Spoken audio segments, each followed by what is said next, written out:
अस्सलाम वालेकुम, good morning, जागो जागो पाकिस्तान, जागो दुनिया। और वेलकम बैक नादिया जमील, और thank you so much Umair Rana.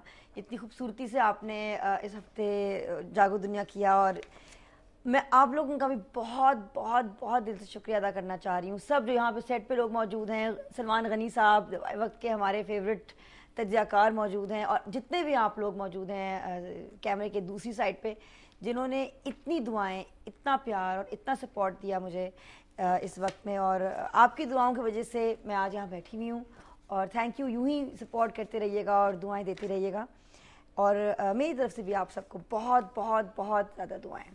And have a wonderful healthy happy life. Salman Ghani साहब, अस्सलाम वालेकुम। जी वालेकुम अस्सलाम। आज सुबह की पहली अच्छी खबर, जी, प्रेसिडेंट ओबामा ने कहा है कि ईरान को एटमी पावर नहीं बनने दिया जाएगा। मतलब देखिए उन्होंने तो बड़े खुले अंदाज में ये कह दिया, और इसका मतलब ये साबित हो गया कि ईरान के अंदर जो पैदाशुदा क्राइसिस है उसमें अमेरिका का क्या रोल है। कि देखें वहाँ पर वहाँ के प्रेसिडेंट को जो इलेक्शन में जीत के सामने आए, उसके बाद वहाँ जो क्राइसिस पैदा किया गया, और उसमें बड़ा खुले अंदाज में हर चीज़ जो थी क्लियर थी। 62% और 31%। अगर धांधली हुई भी थी तो 2-4%। और जो भी हुआ, इट्स नॉट अमेरिका का बिजनेस नहीं है ये। बात ये कि अमेरिका खुद क्या नहीं कर रहा। देखें दुनिया के अंदर एल गोर जीते जीते रह गया था भाई बुश के इलेक्शन में, लेकिन मुझे बताइए कि अमेरिका को प्रॉब्लम क्या है? नहीं, अमेरिका की इजाजत से क्या मुख्तलिफ शिमाली कोरिया अमेरिका की इजाजत से बना है, पाकिस्तान अमेरिका की इजाजत से बना है, और ईरान क्या उनका पाबंद है? हमारी इजाजत से बना है?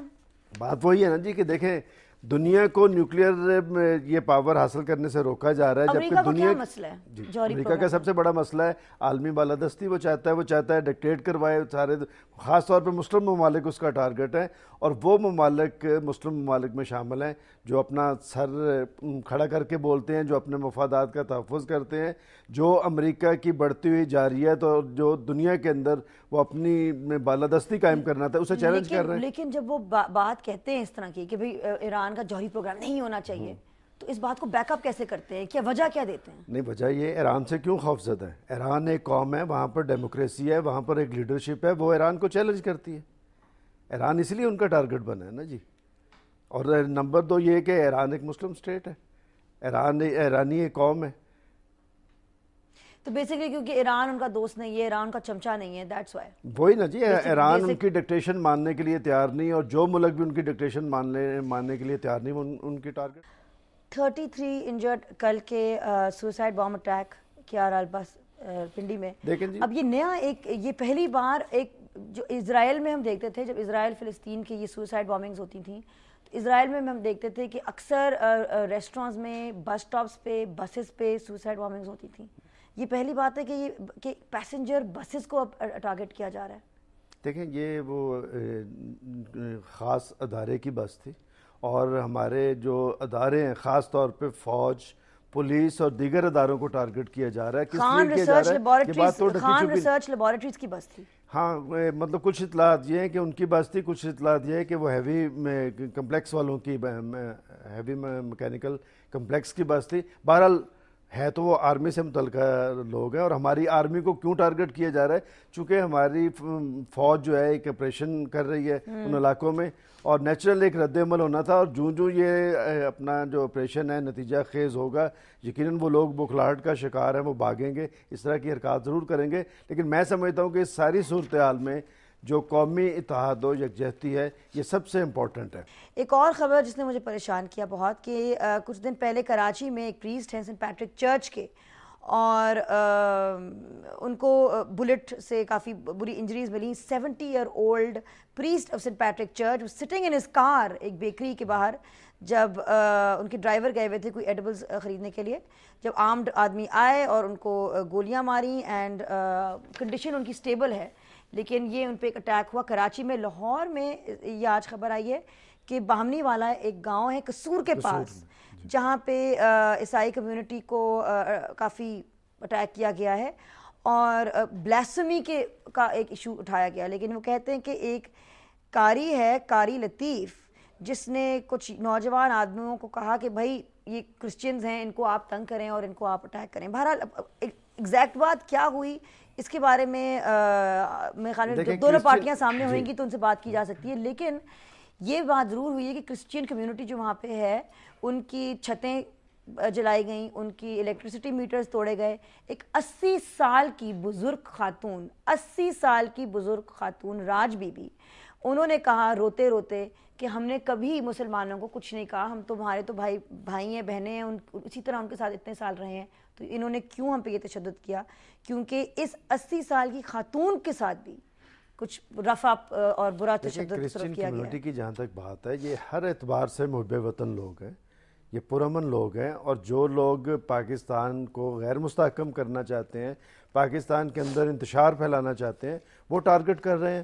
اور یہ حکومت اور حکومتی اداروں کی ذمہ داری ہے کہ اس طرح کے واقعات کی تحقیقات کریں, اور جو لوگ اس کے ملزم ہیں انہیں بے نقاب کریں, انہیں ان کے انجام پہ پہنچائیں. کرسچین کمیونٹی نے کبھی پاکستان کے اندر پرابلم پیدا نہیں کی, اور اگر ان لوگوں کو ٹارگٹ کیا جا رہا ہے تو یقیناً ایک ایجنڈا ہوگا, ان کے مقاصد ہوں گے, وہ مقاصد ایکسپوز کرنے چاہیے. پیٹرول کی قیمتیں بڑھنے کے بعد انٹر سٹی اور دوسرے شہروں میں جانے والی بسز نے اپنے کرائے 20 سے 50% تک بڑھا دیے ہیں. دیکھیں, پہلے جب پیٹرول کی قیمتیں بڑھی تھیں اور اس کے بعد جب پیٹرول کی قیمتیں واپس آئیں, کیا انہوں نے کرائے کم کیے تھے؟ اور اس کا مطلب حکومت کا وجود ہے کہ ٹرانسپورٹرز خود 20 سے 50% کرائے بڑھا رہے ہیں. اس کا مطلب گورنمنٹ کا کوئی وجود نہیں, انہیں کوئی پکڑنے والا نہیں. کہ جب قیمتیں بڑھی تھی پیٹرول کی, انہوں نے اس وقت بھی قیمتیں بڑھائیں, اور جب 3 دفعہ کم ہوئی, کیا انہوں نے کرایوں میں کمی کی؟ میں سمجھتا ہوں کہ یہ سلسلہ جو ٹرانسپورٹرز نے شروع کیا ہے, حکومت کو چاہیے اس کا نوٹس لے. معاملات آنے والے دنوں میں بگڑتے نظر آ رہے ہیں, لوگ سڑکوں پہ آ گئے تو گورنمنٹ پہ قابو پانا مشکل ہوگا. ہمارے ساتھ فواد چودھری موجود ہیں لائن پہ. السلام علیکم فواد صاحب. جی السلام علیکم. وعلیکم السلام. جی میں صرف یہ کہنا چاہ رہا تھا کہ دیکھیں, پاکستان کا سب سے بڑا مسئلہ اس وقت دہشت گردی ہے. کوئی بے روزگاری, لوڈ شیڈنگ, یہ سارے سیکنڈری مسئلے ہیں. اور یہ بے روزگاری, غربت اس وجہ سے ہے کہ لا اینڈ آرڈر نہیں ہے ملک میں, اور اس لیے نہیں ہے کہ ہمارے ملک میں امن و امان نہیں ہے, اور امن و امان اس لیے نہیں ہے کہ یہ جو دہشت گردی ہے وہ اس ملک میں ہو رہی ہے. اس پولیٹیکل پارٹیز کا اور پاکستان کی قیادت کا بہت زبردست رول ہے. ایک کنسنسس پاکستان میں ہو گیا ہے اگینسٹ ٹیررزم, اگینسٹ دہشت گردی. Excuse me for interrupting you, لیکن دہشت گردی آئی کیوں ہے ملک میں, پھیل کیوں رہی ہے ملک میں؟ آپ اس کو بے روزگاری سے الگ تو نہیں کر سکتے, یا لیک آف ایجوکیشن سے, یا پاورٹی سے, یا غربت سے الگ تو نہیں کر سکتے؟ آپ علیحدہ نہیں کر سکتے, لیکن ملک میں امن ہوگا تو بے روزگاری ختم ہوگی نا, اور امن ہوگا تو اکنامک ایکٹیویٹی ہوگی نا. امن کے لیے اس وقت جو ہے, اس وقت تو لڑنا ہی پڑے گا نا. امن نہیں, ملک میں روزگاری ہوگی. کنسنسس اس وقت بہت زبردست ہے.